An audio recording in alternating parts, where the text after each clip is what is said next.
ಒಂದು ವಾಸನೆ, ಆ ಸುವಾಸನೆ ಅವ್ರಿಗೆ ಸಿಕ್ಬಿಟ್ಟಿದೆ. ಅದಕ್ಕೆ ಅವರು ಸೈಲೆಂಟಾಗಿದ್ದಾರೆ. ಈ ಒಂದು ನವಂಬರಲ್ಲಿ ಅವ್ರಿಗೆ ಅದಕ್ಕೆ ಹಸ್ತಾಂತರ, ಅದಕ್ಕೆ ಹಾಸನಾಂಬೆ ಎಲ್ಲನೂ ಕೂಡ ಸುತ್ತಾ ಇದ್ದಾರೆ. ನೋಡೋಣ ವರ ಯಾರು ಕೊಡ್ತಾರೋ ನವಂಬರಲ್ಲಿ ನೋಡೋಣ. ಪ್ರಿಯಾಂಕ್ ಖರ್ಗೆ ಅವರು ಸರ್ ಇವತ್ತು ಮನಸ್ಸಲ್ಲಿರೋ ಡಿ.ಕೆ. ಶಿವಕುಮಾರ್ ಅಲ್ಲಿರೋ ಮನಸ್ಸಲ್ಲ ಭಾವನೆಯನ್ನು ಅವ್ರು ಹೇಳಿದ್ದಾರೆ. ನಮ್ಮ ಪಾರ್ಟಿ ಭಾವನೆಯನ್ನು ನಾವೇನು ಹೇಳಿಲ್ಲ, ಇನ್ನು ನಾವೇನು ಹೇಳ್ತಾ ಇಲ್ಲ. ನಮ್ಮ ಪಾರ್ಟಿದು ಭಾವನೆ ನಾವೇನು ಹೇಳ್ತಾ ಇಲ್ಲ. ಅಷ್ಟು ಅವರು ಯಾವ ಬಸ್ ಹತ್ತಬೇಕು ಅನ್ನೋದು ಫಸ್ಟ್ ತೀರ್ಮಾನ ಮಾಡ್ಕೊಂಡ್ವಿ. ಅಲ್ಲ ಸರ್, ಅವ್ರು ಬರ್ತೀನಿ ಅಂದರೆ ನೀವು ಕರ್ಕೊಳ್ಳೋಕೆ ರೆಡಿ ಇದ್ದೀರಾ? ಸ್ವಾಗತ ಮಾಡ್ತೀರಾ ನೀವು ಅಂತ? Important sir. ಒಂದೇ ನಿಮಿಷ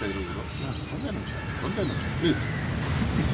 ಅವರು ಯಾವ ಬಸ್ ಹತ್ತುತ್ತಾರೆ ಅನ್ನೋದು ಇಂಪಾರ್ಟೆಂಟು. ನಾನು ಆಗಲೇ ಹೇಳಿದ್ದೇನೆ.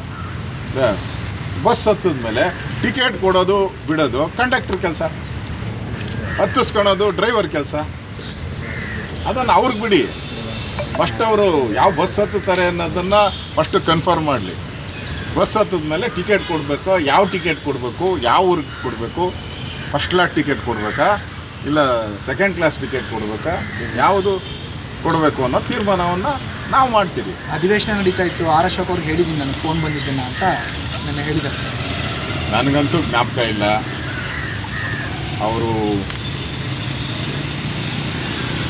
ನವಂಬರ್ ಕ್ರಾಂತಿಗೋಸ್ಕರ ಈಗ ಹಲವಾರು ಸುದ್ದಿಗಳನ್ನು ಬಿಟ್ಟಿದ್ದಾರೆ.